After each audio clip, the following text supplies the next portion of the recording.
And now, you heard it there, Rory talked about it, we're going to discuss Newcastle United. Why is everyone getting linked with moves away?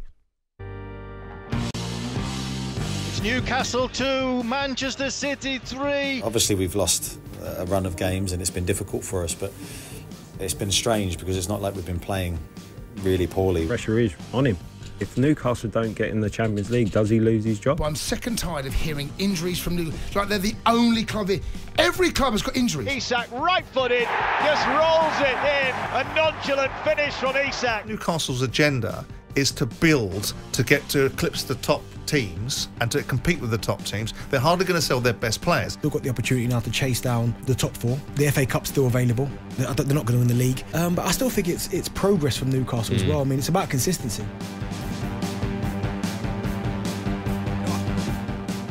You know, I'm desperate to hear from Newcastle fans, really desperate to hear about what's going on so far this season with them. Phone lines are open, 03717 223344. Newcastle currently sit 10th in the league. They've lost 8 out of their last 10 games.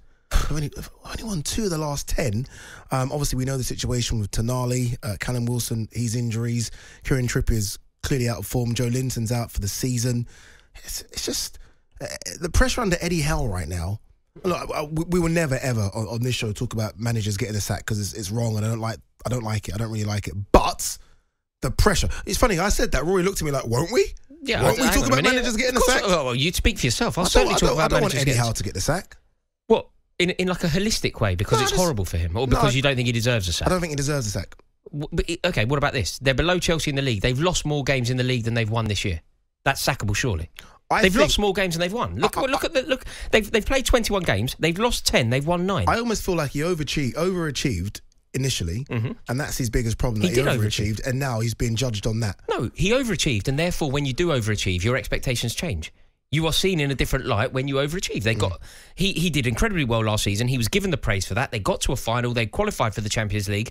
And he reaped an awful lot of praise for that from us. We sat here and we spoke about how brilliant Eddie Howe... He deserved that praise. Absolutely. But surely, if you can give with one hand and give the praise, when it goes wrong, when he's making a pig's ear of it, when they plummet out of a Champions League group that they should have certainly done better in, I don't understand how that's been reframed as success, by the way. Sorry, all he should certainly have done better in, I mean, the group that included AC Milan, Paris Saint-Germain and Dortmund. They should have clearly done better in that group with those behemoths. They should 100% have done better in that group. The reason they fell out of that group was poor management, poor in-game management, and they basically bottled it. That's what happened in the Champions League group. Frame it however you want. You can talk about Borussia Dortmund or AC Milan, but let's be totally honest, they aren't the teams that they once were. Remember, AC Milan were beaten home and away by Graham Potter's Chelsea. Borussia Dortmund, in fact, were launched out the European Cup by Graham Potter's Chelsea. Newcastle themselves battered the razzle-dazzle of Paris Saint-Germain. They took 4 points out the first 2 games, and that was it. They won 1 game in the entire group, and I'm afraid that is totally unacceptable. Yeah, I mean, to add to that as well, add to obviously the slander that Rory saying about Newcastle, Kieran Trippier being linked to a move away today to Bayern Munich and to Paris Saint-Germain. Obviously, look, the last 5 or 6 months have been awful for Trippier. Like, awful. I mean, he was a banker to be on that plane to Germany. Now you're kind of like, I don't know. No. It's just not worked out at all. It's certainly not gone his way lately. Like, I think going forward, the assists that he's created for Newcastle and things like that, I think he's done well. But at the back, he just looks like a shadow of the former man. And if you think about something that is fairly symbolic for Newcastle United, when you think about the drought that they have had on their pursuit of trophies, they should be playing Middlesbrough in a semi-final of the League Cup. The reason they're not is because Kieran Trippier, in the last minute at Stamford Bridge, decided to make a total hash of a fairly easy situation and present Mykhailo Mudryk with an opportunity to score, which he duly took. Those are the small margins that Kieran Trippier is not supposed to make the mistake in. Kieran Trippier is supposed to elevate Newcastle, not present Mykhailo Mudryk with an opportunity to score an equaliser that wasn't really deserved. If you're the owners of the club, and the club was bought, 2 years ago now, so you've had a long time to look at, that timeline. If you're the owners of the club and if you forecast where you would be in the Premier League, where the club would be going forward, are they way below their forecast? I don't think that the dream 2 years later is 10th. No silverware.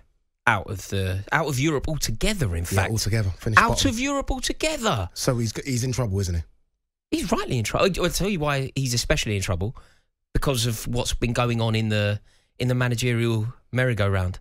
The fact that Jose Mourinho is available is going to amplify the conversation around whether Eddie Howe should lose his job. Newcastle fans would want Mourinho? I think they'd be wild to not. Doesn't everybody want Mourinho? Everyone? I mean, with the odd exception, everybody surely wants Mourinho. Okay, look, Manchester City fans aren't pining for Jose Mourinho. Yeah. I imagine Barcelona fans aren't pining for Jose Mourinho because of the history. Anyone below the top boys should want him.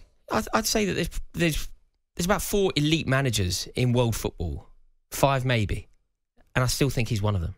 Who? Well, if you think about it, who would you consider to be elite, like truly non-negotiably elite? The top 2 of the league. Yeah, Ancelotti. Yeah. You know, when you think about the true elite managers. Yeah, can open up the trophy cabinet and show you success. Yeah. Yeah. I mean, some then could Mourinho suggest... should... Yeah, but when does it... We'll talk Mourinho a bit later, but when does you stop being elite? Like, you can't forever be elite. No. Like, you know, you can't be that. A boxer can't always be world-class. He's very recently given Roma their best day for 2 decades.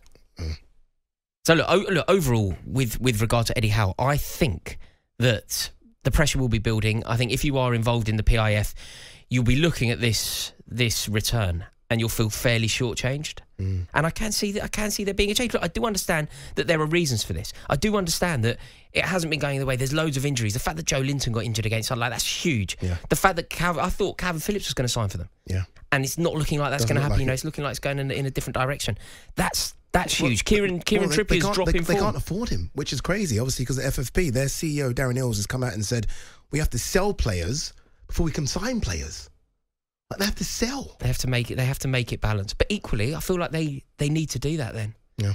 But look, the pressure is certainly mounting on Eddie Howe. The question then becomes, is he the man to get you out of a rut? Do you believe that Eddie Howe has the ability, the wherewithal to dig Newcastle out, to reimagine himself, to reimagine his squad, to create a different dynamic in that dressing room? And I'm not sure he does. You know what the answer is to that? It depends on what your expectations are if you're a Newcastle fan. If you're saying, is Eddie Howe good enough to get us into a top 7 spot, then he might be that. But again, the ambitions at the start of the league, as they should be because they qualify for Champions League, is that top 4, top 5 spot. Is Eddie Howe good enough to bridge the gap between where we are now and the top 5? And I think the answer probably is... no. And therefore, surely there is at least a conversation going on in the boardroom of Newcastle United. Indeed. On AM, on DAB, via the talkSPORT app and on your smart speaker. talkSPORT.